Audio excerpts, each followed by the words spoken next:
आकाशात दिसली प्रकाशमान वस्तू, एलियन की उपग्रहांची माळ। रत्नागिरी जिल्ह्यातील अनेक भागात रात्रीच्या सुमारास आकाशात एकामागोमाग एक अशा सुमारे 20 ते 25 प्रकाशमान वस्तू पुढे सरकताना दिसल्यानं नागरिकांमध्ये उत्सुकता आणि चर्चा रंगली। रत्नागिरी शहरातील नारायणमळी परिसरासह सावर्डे, संगमेश्वर आणि लांजा भागातील अनेकांनी या वस्तू पश्चिमेकडून दक्षिणेकडे सरकत असल्याचं पाहिलं। काही नागरिकांनी हा प्रकार मोबाईल कॅमेऱ्यात कैद केला। संबंधित व्हिडिओ सोशल मीडियावरती व्हायरल झालाय। आकाशात चमकणारी या वस्तू पाहून ॲटलास धूमकेतू आहे का, एलियन शिप तर नाही ना, अशा चर्चांना आता उधाण आलंय।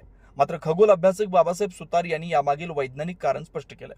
त्यांच्या मते ही पश्चिमेकडून दक्षिणेकडे जाणारी सॅटेलाइटची शृंखला म्हणजेच कृत्रिम उपग्रहांची माळ होती।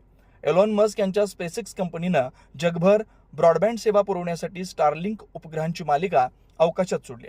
सूर्यास्त किंवा सूर्योदयाच्या वेळी हे उपग्रह विशिष्ट रेषेत दिसून येतात।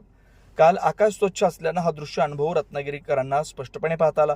ही घटना नियमित घडणारी आहे, तिचं वेळापत्रक उपलब्ध असतं, त्यानुसार आंतरराष्ट्रीय अंतराळ स्थानकासारख्या अवकाशातील वस्तू देखील पाहता येतात। काल सायंकाळी सूर्यास्ताच्या सुमारास बऱ्याच मंडळींनी आकाशाकडे नजर लावली असता त्यांना एक चकचकीत रेषा आकाशात जाताना दिसली। म्हणजे साधारण पश्चिमेकडून दक्षिणेकडे ही अर्थात सॅटेलाइट्सची शृंखला होती किंवा एक माळ म्हणूया, कृत्रिम उपग्रहांची माळ। आणि इलॉन मस्क यांच्या स्पेसएक्स कंपनीने जे स्टारलिंक नावाचे सॅटेलाइट सोडलेले आहेत, तर हे स्टारलिंक सॅटेलाइट्स अधूनमधून आपल्याला सूर्यास्ताच्या वेळी किंवा सूर्योदयाच्या वेळी हे दिसत राहतात। कालची घटना अशीच होती, परंतु काल आकाश देखील थोडंसं स्वच्छ असल्यामुळे अनेक लोकांना हा आविष्कार पाहता आला। हा वैज्ञानिक किंवा तंत्रज्ञानाचा आविष्कार म्हणता येईल। इलॉन मस्क यांनी जगभरामध्ये ब्रॉडबँड सेवा पुरवण्यासाठी जी त्यांची स्टारलिंक शृंखला सोडलेली आहे आकाशामध्ये उपग्रहांची मालिका, तर त्यातीलच एक मालिका आपल्याला इथे रत्नागिरीकरांना काल दिसली। त्याच्यामुळे साहजिकच लोकांच्यामध्ये कुतूहल जागृत झालं।